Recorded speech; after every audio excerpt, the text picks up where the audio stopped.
স্বাধীনতা, আশা ও নতুন সূচনার প্রতীক স্ট্যাচু অফ লিবার্টি কেবল একটি ভাস্কর্য নয়, এটি মানব ইতিহাসের এক উজ্জ্বল অধ্যায়।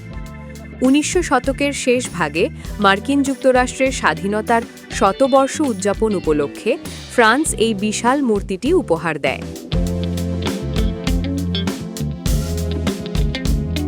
ফরাসি ভাস্কর ফ্রেডরিক অগস্তো বার্থোল্ডি মূর্তিটির নকশা করেন, আর এর লোহার কাঠামো নির্মাণে নেতৃত্ব দেন আইফেল টাওয়ারের ডিজাইনার গুস্টাভ আইফেল।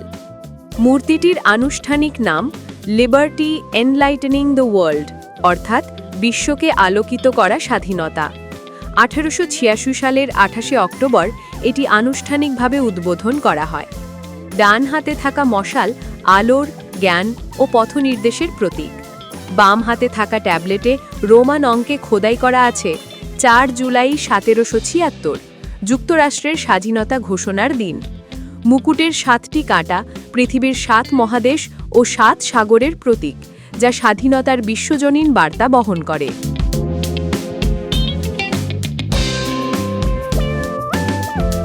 ৯৩ মিটার উঁচু এই মূর্তিটি বহু অভিবাসীর কাছে নতুন জীবনের প্রথম আলোকরেখা হিসাবে দেখা দিত। এলিস আইল্যান্ডে পৌঁছানোর আগেই ক্লান্ত মানুষগুলো দূর থেকে দেখতে পেতেন এই সবুজ রঙের দেবীর মুখ।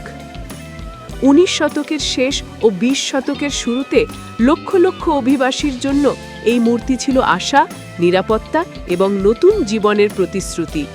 তাদের কাছে এটি ছিল আমেরিকায় স্বপ্ন পূরণের দরজা।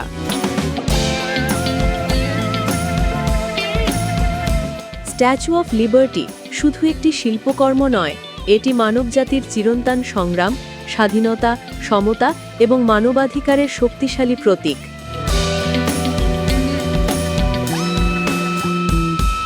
আজ এটি বিশ্বের অন্যতম পরিচিত নিদর্শন। প্রতিদিন হাজার হাজার পর্যটক ভিড় করেন লিবার্টি আইল্যান্ডে। আধুনিক নিউ ইয়র্কের আকাশরেখার পাশে দাঁড়িয়ে মূর্তিটি এখনও সেই চিরন্তন বার্তাই ঘোষণা করে, স্বাধীনতার আলো কখনো নিভে যায় না। যুগ যুগ ধরে স্ট্যাচু অফ লিবার্টি আমাদের মনে করিয়ে দেয়, স্বাধীনতা শুধু একটি আদর্শ নয়, এটি মানবজাতির মৌলিক অধিকার। সূর্যাস্তের সোনালি আলোয় আলোকিত মূর্তিটি দাঁড়িয়ে আছে শান্তভাবে, বিশ্বের প্রতিটি মানুষের জন্য স্বাধীনতার আলোকবর্তিকা হয়ে। নিউজ ডেস্ক, দূরবীন 24.com।